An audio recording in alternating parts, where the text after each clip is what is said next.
लगता तो ये राजमा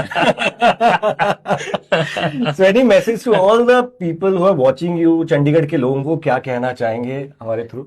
चंडीगढ़ के लोगों को मैं यही कहना चाहूंगा कि आप अपने कान एक तो बचा के रखिए, और अगर आप 60 अबोव है तो आप अपने रेगुलरली टेस्ट करवाते रहिए। आफ्टर एवरी 6 मंथ टेस्ट करवाते रहिए। Hearing is really important. अगर हियरिंग लॉस है आपको और इग्नोर कर रहे हैं तो आपका कॉग्निटिव डिक्लाइन यानी आपका ब्रेन स्लो काम कर सकता है। ठीक है। लगता